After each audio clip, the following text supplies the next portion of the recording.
How many emails, Facebook, and things like that that have come across to me in the last few days. And I remember even somebody on, and it was somebody in government, and somebody saying they haven't been this troubled or seen this much trouble since 9/11. And I think there's some truth in that, but there's a great difference. The trouble we had in 9/11 united us. The trouble we're having now is dividing us. And we are very divided. And what we're seeing is there is such a spirit of trouble. And everybody, it is not just in the United States, it's on every single continent. There is trouble. From Great Britain to Germany and the European Union to Africa to South America to Australia and all across our country. Where there's a spirit of trouble and people are looking for something, and there is this division. The governed are against the government. The haves and the have-nots are at it. The rich against the poor. The black against the white. The gay against the straight. It is, you see it everywhere, this division that just continues to be divided. And so what we have is we have troubled water, and people are looking for a bridge over it, and that is exactly what I entitled the lesson today, A Bridge Over Troubled Water. When we look at, and sometimes I don't know why, when it's happening, why the Lord leads me from one book to the next book. And when he led me from Hebrews to Job, I wasn't sure, but you know, Jesus told the disciples something the night that he was going to be arrested in John 13. He said, you don't know what I'm doing now, but later you'll understand. And I find that so true in life, that we can only later understand what he's doing, and some things we won't understand till we get to heaven. But what I want you to see is the story of Job is a story of suffering. It's a story of sovereignty, but more than the suffering, it is about patience. What we have to understand when we talk about biblical patience, we see two other synonyms used for that are interchanged in different versions of the Bible. You'll see for patience, you'll see the word perseverance, and you'll see the word endurance, and you'll see them interchanged. Patience biblically is the ability to stand under pressure, believing that God is in control. In fact, when you're impatient, it is a sign that you are not trusting God and you're trying to work things out yourself. And with impatience, you'll usually find anger, frustration, and you'll find fear and worry and anxiety. And that's where we are now. There is a lot of trouble, and it is also so global that what I see is a perfect situation where the whole world is looking for somebody to come up on the stage at this time in our world and say, I've got the solution to your problems. And that is what the Antichrist is waiting in the wings to do. Let me talk to you just a minute before we get started about two elements of faith that sometimes I think we don't connect. We know that Hebrews 11:1 tells us, now faith is the substance of things hoped for, the evidence of things not seen. The King James Version says that. And that word substance means that which is holding up the faith, holding up the hope. And it is faith that is holding it up. You want a bridge over troubled water, I'll tell you what it is. It's faith. That's the only way you get to grace. For by grace are you saved through faith. And that not of your own is a gift of God, not of works, lest any man should boast. Jesus said, I am the way, the truth, and the life. No one comes to the Father except by me. He said, you want to enter the throne room of heaven? You come with me. Come with me, and I'll take you. I'm the only one that can take you there. I can take you there, and you can enter boldly with me, where you can obtain mercy and find grace to help in time of need. So that faith is the bridge. But what we have to see is that hope, and I want to try to get this to you, hope is a prerequisite of faith. Listen to what Paul writes in Romans 8, and you can turn there if you want to. In Romans 8, let me give you just a little background to this. In Romans 8, if you started at about verse 20, it says, for creation was subjected to frustration. That's where we are now. We're in if there's anything that describes the most general phrase to describe is people are frustrated. It says creation was subjected to frustration not by its own choice, but by the will of the one who subjected it, in hope that the creation itself would be liberated from the bondage to decay and brought to the glorious freedom of the children of God. And what it's talking about there is the curse that was put on creation, that was put on the ground at the fall. And we know that the hope that they're looking to is the promise from Genesis 3:15, which says the seed of the woman will crush the head of the serpent. That's what we're looking for. And he goes on down in the next verses and he says not only is creation looking for it in verse 25, but we also who have had the first fruits of the Spirit grown inwardly, and we wait eagerly for our adoption as sons, the redemption of our bodies. For in this hope we're saved. But hope that is seen is no hope at all. Who hopes for what he already has? For if we hope for what we do not have, we wait for it patiently. There's faith, hope, and patience right there together. And we can only get patience, the kind that the Scripture is talking about, through suffering. And if you turn back just 3 chapters to chapter 5 of Romans, he says, not only so, we also rejoice in our sufferings, knowing that the suffering produces perseverance, which is another word for patience. In fact, in one version, it uses the word patience. And it says that patience produces character. In another translation, it talks about experience. Character is refining of your... we go through suffering to produce patience, which when James says, when you let it have its work, when your faith is tested and let patience have its work, it will perfect our faith. And so this is what we see. We have trouble and we're looking for something to come along. And naturally, I'm thinking when I said bridge over troubled waters to the song from Simon and Garfunkel. I went back to read about it to make sure, because as I got to looking, Paul Simon and Art Garfunkel, both Jewish boys, they were a combination of folk and rock, okay? Very popular in the 60s. Paul Simon has always been interested in God, has always been interested in spiritual things. In some of his later books, he even talks about Jesus in some of his later songs. He wrote this song, Bridge Over Troubled Waters, and the music that accompanied it on guitar in less than 2 hours. It's just 2 verses. He never thought it'd be recorded. You know why he was prompted to write it? He'd been listening to gospel music all morning. He liked gospel music. I'll tell you exactly who he's talking about. He's talking about God. But Job could have used this for his theme song. Listen to how it started out. When you're weary, feeling small.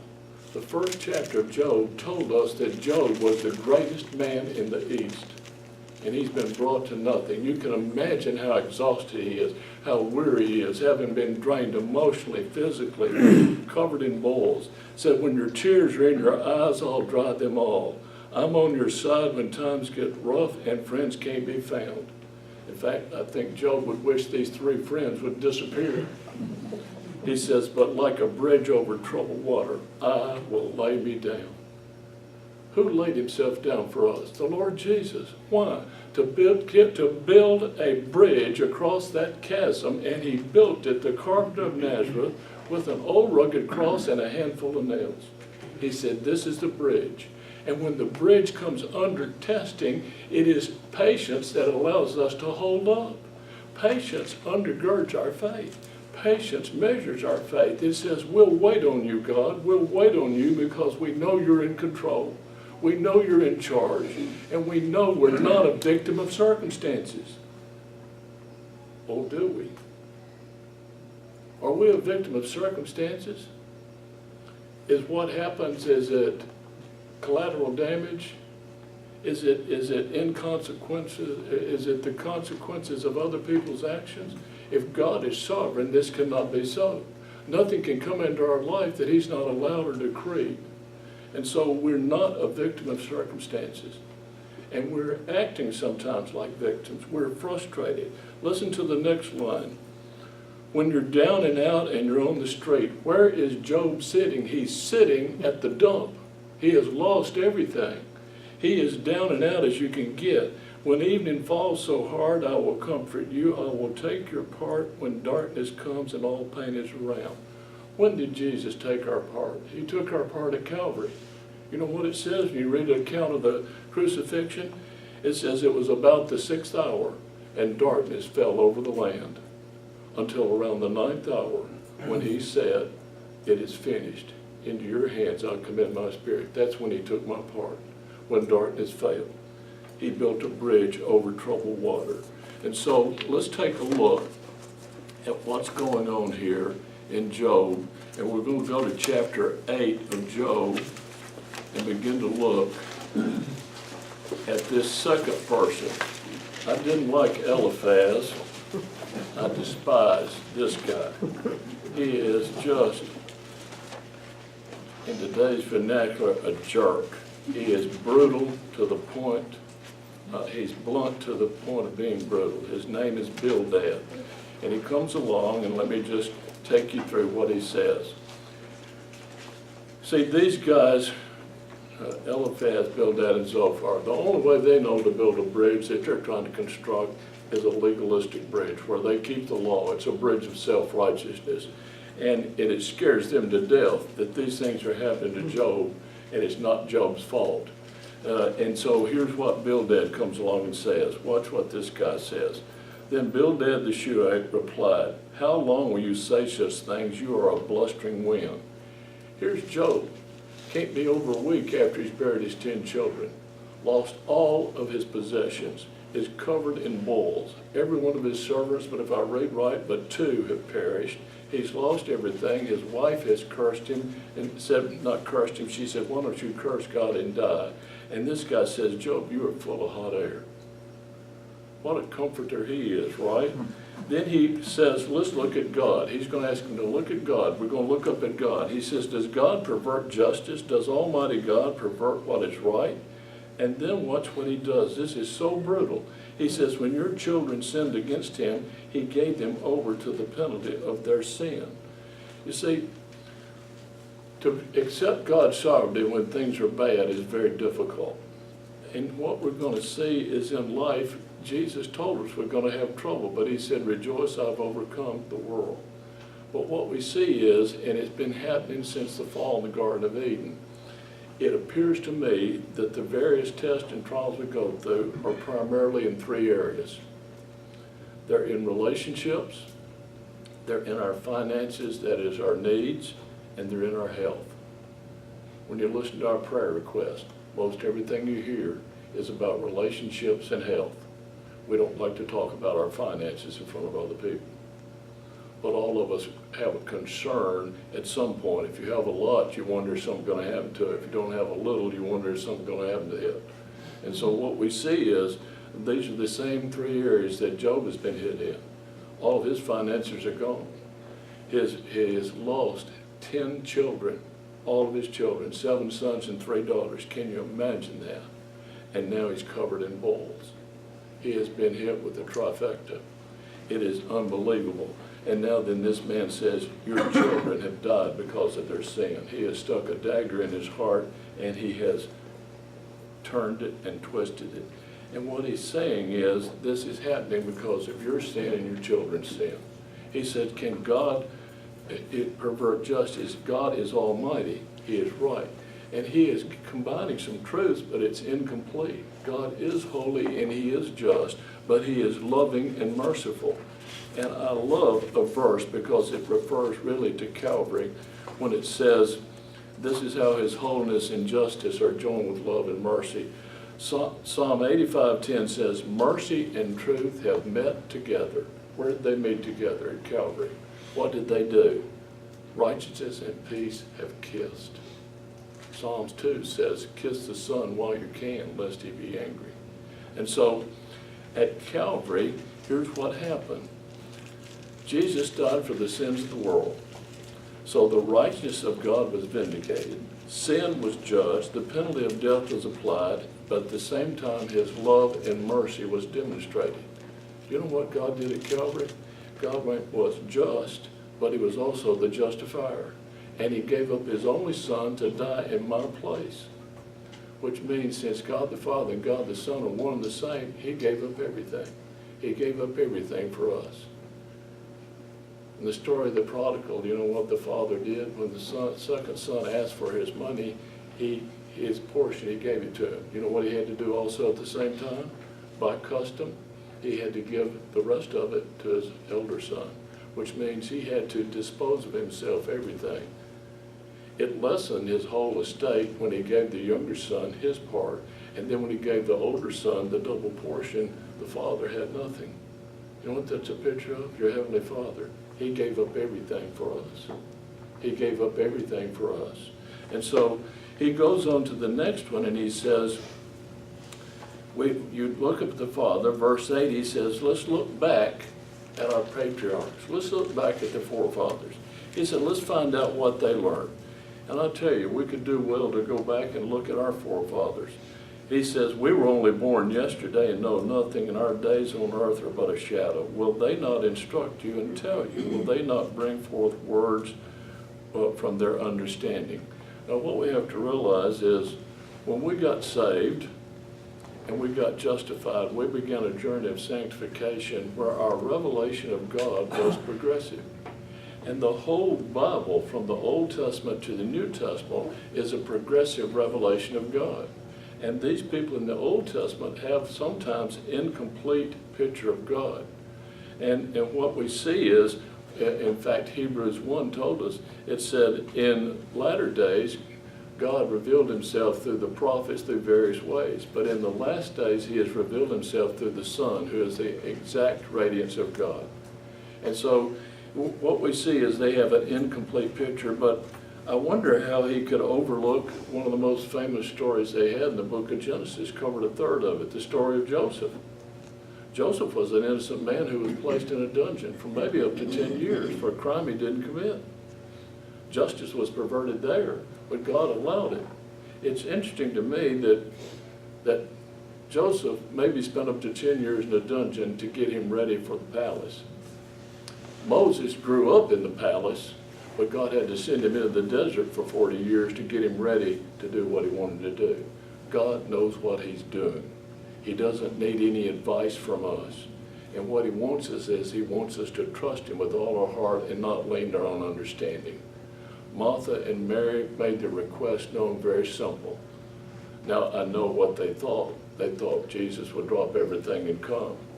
But they didn't tell him that. They left it up to him. They just simply sent a prayer request which said, Master, the one you love is sick. Can you stop there with your prayer request? Can't hardly seem to, can we? And I think it's okay to go ahead and tell God what's in your heart. God, I need you to do this. I need you to do this way right now. Do you see why patience is so important? Your faith is being tested. This bridge over troubled water is like a railroad trestle. And that faith is upheld by the promises of God. And when a trainload of trouble comes along, that pressure is on what's holding up that faith, which is the promises and what you have to do. What does it say? Hebrews 10:36 says, you have need of patience. For after you've done the will of God, you'll receive what he's promised. Hebrews 6:12 says, don't be sluggish, but imitate those who through faith and patience receive the promise. And Paul writes in Romans 15, he says, these things were written to teach us that through patience and encouragement of the Scripture, we might have hope. And so we look at this, and he comes along and he says, then he tells him to look at nature. Look at this. He said, we're going to look up at God. We're going to look back at the forefathers. Now I want you to look around at nature. And he says, can the reed thrive without water? Verse 11. While still growing uncut, they wither more quickly than grass. Such is the destiny, and he's implying, Job here, of all who forget God, so perishes the hope of the godless, the hypocrite. What he trusts in is fragile. What he relies on is a spider web. He leans on his web and it gives away. And then down in verse 18 it says, when it's torn from its spot, that place disowns, and it says, I never saw you. And so what we see is he's saying, does God justice ever perverted? Look back at the forefathers and look also at nature.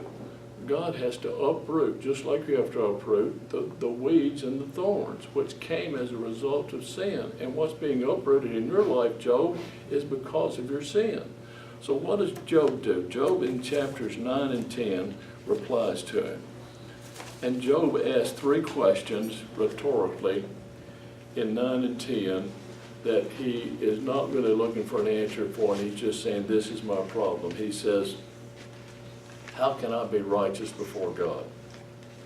How can I get God to answer my questions? Can I get him to show up in the courtroom? Can I subpoena him and demand that he answer me? And he also says, why was I born? If this is the way my life is going to be, why do I even exist? Job is so hopeless that the only hope he has is that maybe he'll die. And he's asking God to do that. Now it's interesting that all 3 of his answers are found in Jesus. He wants to know, how can I be righteous before God? Chuck Swindoll was sharing a story, and he said it happens often. He was teaching in a place and going to be there for a week. And the first day that he was there, a lot of people come up to speak to him, and a lady came up, and he said, it happens all the time. She said, my husband is a good man. He is a good, faithful husband. He's a good provider. He's a wonderful father, but said he is not a believer. And said he has promised me he would come this Friday and he would talk to you. Will you take time to talk to me? He said, I will, only if he wants to talk to me. And she said, he'll be here. So Friday he looked out and he saw the lady, and she kind of, here he is. And so after, as they lingered to the crowd left, the guy came up, and Chuck Swindoll said he was actually being pressed for time to catch a flight. So the guy comes up, and he's kind of hem-hawing around, and Chuck Swindoll said, look, I got to catch a plane. So I said, let's just go to the bottom line. Your wife thinks you're not saved, that you're going to die and go to hell. He said, yeah, that's exactly right. He said, and what you believe is, I'm not going to hell, I'm a pretty good guy. And he said, your wife has even said you're a good, faithful husband, a good provider, wonderful. He said, yeah, that's right. He said, so look, let's see if I got this right, if we've got your religion and what you're basing things on. And he put a dot here and a dot there, and he drew a line. He said, down at this end, that's the devil, that's Hitler, that's mass murderers. Over here at this end, that's Jesus Christ, 100% perfect. Where do you think you fit on that?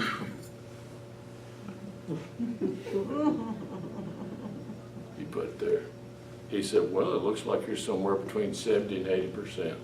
He said, yeah, I'd say it's about right. So Chuck got his satchel up. He said, well, if I was you and that was my religion, there'd be one thing I'd want to know. And the guy said, what's that? He said, I want to know what's passing. Does God grade on the curve? What's passing? And Chuck started walking off. The guy said, hey, wait a minute. Do you know the answer? He said, I do. He said, what is it? He pointed to Jesus. He said, 100%. He said, that's impossible. He said, not with Jesus. He wants to give you his righteousness. How can I be righteous before God? There's only one.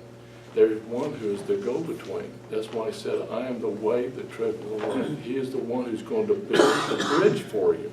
He's going to build a bridge, and that is how we get to grace. We cross over that bridge, and that bridge, your faith, is based on him and what he did. He says, how can I get him in court?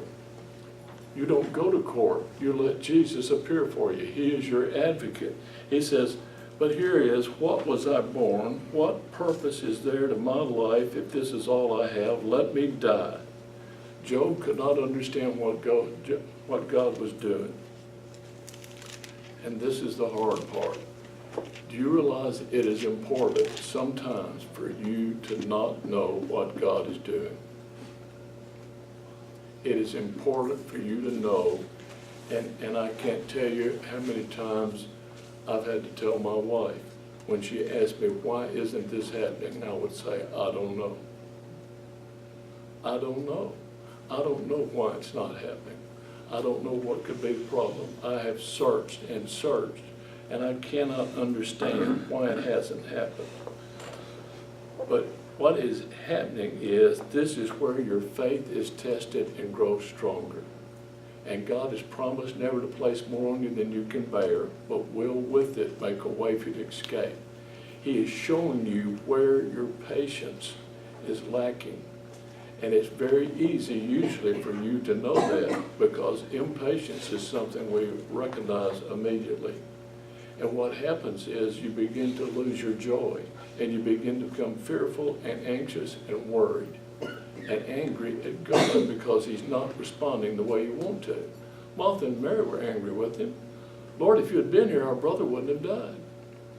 And so what we do is we're hanging on sometimes by our fingernails. We're thinking, I can't take any more of this. This is where Job was. Job was at the bottom of this pit. He wanted to die. And what he is seeing is, how can this possibly be any good? This seems like nothing but a waste to me, God. A waste of my family, a waste of these possessions, a waste of my life. And God has not answered him yet. And you may be thinking that. When a week before Jesus was crucified, he was in Bethany. And Mary comes in while they're all there and breaks her alabaster box and anoints him with it. Guess who spoke up then? Judas. Judas said, what a waste. That was worth 400 denarii, a whole year's wages. We could have sold that and given that to the poor. Realize that, do you know this type of person? A person who knows the price of everything. There are people like that. They know the price of everything. What'd you pay for that? Yeah, should have gone there, could have gone for this. I don't know how they know that. They know it. They know the price of everything. Judas knew the price of everything. He knew the value of nothing. You know why he wanted that to be sold? He carried the bag. He was a treasurer. He was an embezzler and a thief. This would cover some of his embezzlement maybe, or even actually give him some more to siphon off. But Jesus said it's not been wasted. Anything that is done in faith and love, anything that's turned over to him. Realize how much time I wasted in my life? From 17 to 31, I was drunk.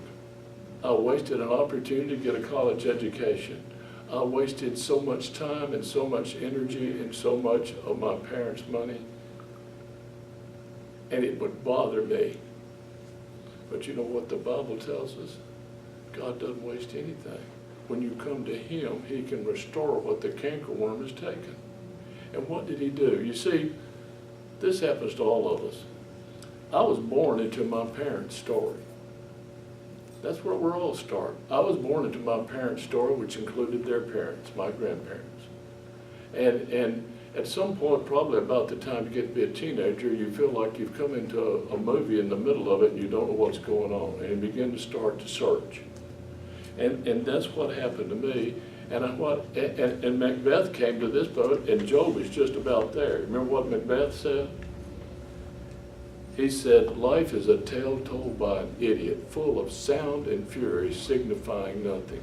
And if Job had said that, I could say why he said it. But God is saying, Job, here you sit.